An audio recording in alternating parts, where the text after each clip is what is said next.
ये भगवान भुवन भास्कर उदय होकर आपकी जीवन को नष्ट कर रहे हैं। दिन गया, रात्रि आई, रात्रि गया, अब पता नहीं दिन पूरा हो कि आज का ना हो। सच्ची बात, बड़ा भयावह है ये मृत्यु लोग। ऐसी कल्पनाएं प्लानिंग हो रही कि लगता है अजर अमर हम हैं।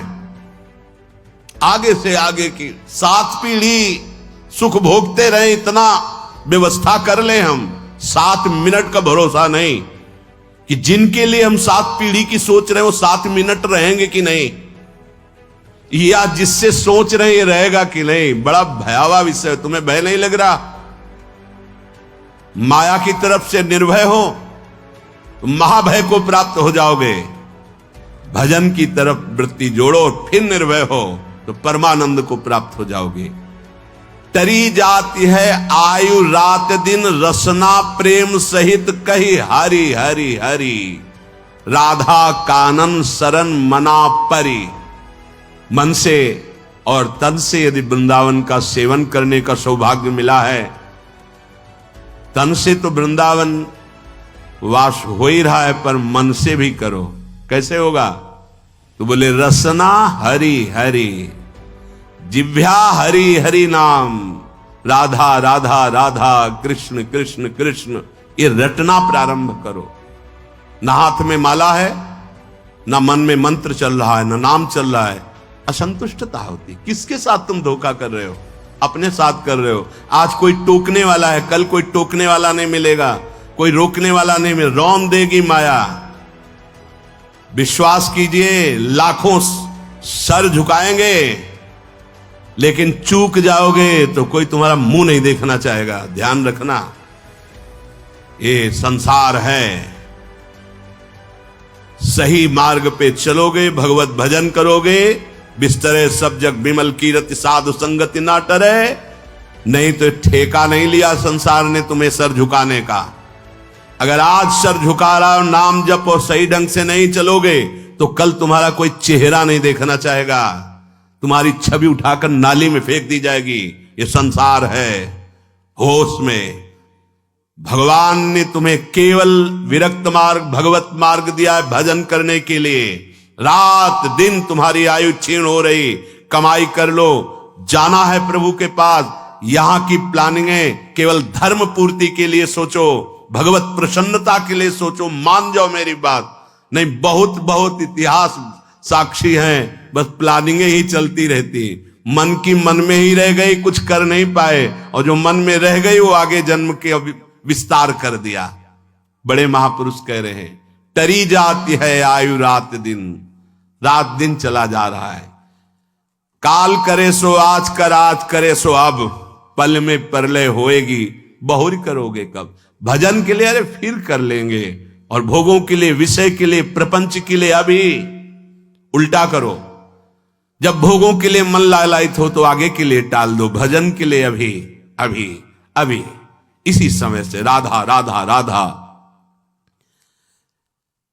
गही रही मीत रवि सुता को तट, अपनावेगी कुंवरी कृपा करी। श्री हरिवंश प्रसाद स्वामिनी, दय है उर आनंद विपुल भरी। अरे मित्र, तुम परम पावन यमुना के पुलिन पर आ गए हो तो बैठ करके खूब नाम जप करो, नाम कीर्तन करो, प्रभु की लीला गायन करो, तो कुंवरी किशोरी जी ये देख करके तुम्हें अपना लेंगी। जहां स्वामिनी जी ने अपनाया, तुम्हारे हृदय में आनंद स्रोत खुल जाएगा। हरिवंश प्रसाद से स्वामिनी जी तुम्हें अपने चरणारविंद का परम सुख प्रदान करेंगी। स्वामिनी जी के चरणों से प्रेम रस धारा बहती रहती है। आचार्य प्रसाद से, गुरुदेव प्रसाद से स्वामिनी जी कृपा करेंगी, संबंध का निर्वाह करती हैं। वो आपके हृदय में प्रेम जागृत कर देंगी। निर्दूषित करिवास रसिक जन, सदा संगरमी दृढ़ व्रत यह धरी। निर्दूषित, अगर हमारे अंदर रहनी दूषित रही तो धाम में रहते हुए अंतिम समय यहां शरीर छूटे कल्याण हो जाएगा, पर प्रिया प्रीतम के समीप पहुंचना, उनकी नित्य सेवा में पहुंचना ये दुर्लभ हो जाएगा। कह रहे कि कृपा से तुम्हें लाडली जी ने वृंदावन धाम का अगर वास दिया है तो रसिकों का संग भी दिया, तो निर्दूषित वास करो। निर्दूषित, हमसे कोई अपराध न बन जाए, हमसे कोई दोष न बन जाए। वैसे ये व्यवहार शून्य देश है, ये प्रेम मार्ग के पथिकों का है। यहां केवल प्रिया प्रीतम की प्राप्ति का लक्ष्य लेके आया जाता है, यहां केवल प्रिया प्रीतम की प्राप्ति का ही साधन किया जाता है, यहां केवल प्रिया प्रीतम अपने मानने वालों का ये देश है, अन्य कोई वृत्ति ही नहीं।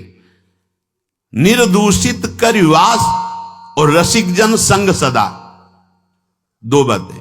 अगर वृंदावन का वास मिला है तो निर्दूषित वास करो, कोई आपसे अपराध न बने, कोई दोष न बने, और सदैव रसिक जनों के संग में रहो, उनकी आज्ञा में रहो। तो ये दृढ़ व्रत क्या करेगा? प्रिया प्रीतम का संग प्रदान कर देगा। यह है साधन। वृंदावन का आश्रय वास स्वीकार किया, रसिक जनों का संग, तो अभंग प्रेम रंग प्रदान करने वाले प्रिया प्रीतम का संग प्राप्त हो जाएगा। वृंदावन हित रूप चिंतवत कुंजनी विचरी प्रेम सो उर्भरी। जहां आपके हृदय में एक बार प्रिया प्रीतम प्रकाशित हुए, ये कुंज निकुंजे इसी दृष्टि से आपको दिखाई देने लगेंगी, नवीन नवीन लीला रस में डूबे रहेंगे। पर निर्दूषित कर वास रसिक जन, रसिक जनों का संग, तो फिर दुष्संग का त्याग, दुष्संग ना होने पावे। कल देवर्षि नारद जी के भक्ति सूत्र में दुष्संग सर्वथैव त्याज्य, सर्वथैव त्याज्य, दुष्संग की पहचान तो कह रहे हैं जो शिष्णोदर परायण है, रसेंद्री के अच्छे अच्छे पदार्थ खाने के लिए जबान ललचाती है, जनेन्द्री भोग के लिए हर समय बावरे बने रहते हैं। शिष्णोदर परायण, यद्यशद भी पथि पुनः शिष्णोदर कृतोद्यमैः आस्थितो रमते जंतुस तमो विशति पूर्ववत। सत्यम शौचम दया मौनम बुद्धि श्रीर्यशः क्षमा समो दमो भगश्चेति यत्संगाद्याति संक्षयम।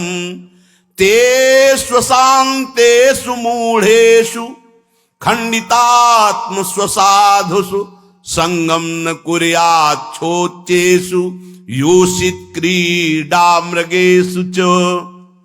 जो मनुष्य संभोग प्रिय है और रसेंद्री के भोग पदार्थों से प्रियता रखता है, ऐसे नीच पुरुष का संग नहीं करना चाहिए। जो भगवान की भक्ति से रहित है, केवल शिष्ण और उदर परायण है, उनका संग नरकगामी बना देगा। भगवान मना कर रहे हैं। आस्थितो रमते जंतुस्तमो विशति पूर्ववतम। पूर्व में हम अनंत जन्मों में इन्हीं भोगों में फंसे रहे, आज हमें परमार्थ का मार्ग मिला है। यदि हमने कहीं ऐसे पुरुषों का संग कर लिया तो हमारा परमार्थ बिगड़ जाएगा। सत्यम शौचम दया मौनम बुद्धि श्रीर् यशः क्षमा समो दमो भगश्चेति यत्संगाद्याति संक्षयम। ऐसे दुष्ट संग से हमारे जीवन में सत्य का अभाव हो जाएगा। सत्य बोलना, सत्य मार्ग में चलना, सत्य चिंतन करना छूट जाएगा। पवित्रता नष्ट हो जाएगी, दया की जगह क्रूरता आ जाएगी, मननशीलता जो भगवत चरणारविंद की होनी चाहिए वो विषयों की होने लगेगी। हमारी बुद्धि, लज्जा, स्त्री, ईश्वर, ये सब भागवतिक सद्गुण नष्ट हो जाते हैं। अतएव दुष्ट संग न करे। ये जो अशांत चित्त है, मूर्ख है, भगवत विमुख हैं, नष्ट बुद्धि है, ये जो भोगों के खिलौने बने हुए हैं, ऐसे असाधु पुरुषों का कभी भी साधक संग न करे, नहीं तो नष्ट हो जाएगा। दुष्संग का त्याग प्रत्येक साधक को बड़ी सावधानी पूर्वक करना चाहिए। भगवत प्रेम या मोक्ष पदवी जो भी चाहिए वो तभी मिलेगा जब कुसंग का त्याग हो जाए। भगवान श्री रामचंद्र जी ने तो विभीषण जी से कहा कि बरु भल बास नरक कर ताता, दुष्ट संग जन देई विधाता। भगवान चाहे तो नरक का वास दे दे, अच्छा है, पर दुष्ट का संग ना मिले। नरक का वास क्यों अच्छा है? क्योंकि नरक भोगने से पाप नष्ट हो जाएंगे, हृदय पवित्र होगा, पर दुष्ट संग से हृदय में पाप बढ़ जाएंगे और अपवित्रता बढ़ जाएगी।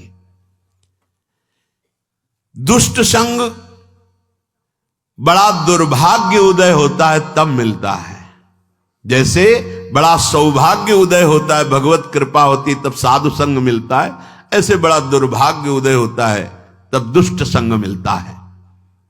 इंद्रियों का कोई भी विषय, अभी तक तो बाहरी दुष्संग की बात, अब कह रहे हैं अंदर दुष्संग की बात। व्यक्ति जनित दुष्संग और वृत्ति जनित दुष्संग।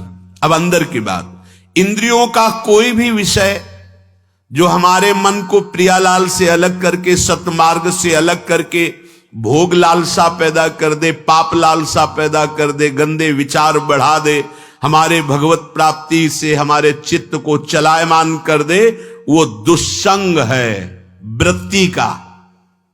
बड़ा सावधानी की जरूरत है। ये भगवत प्राप्ति का मार्ग चलना थोड़ा कठिन है, भगवत प्राप्ति नहीं कठिन है, क्योंकि हमारी वृत्तियां उसी में फंसी रही है।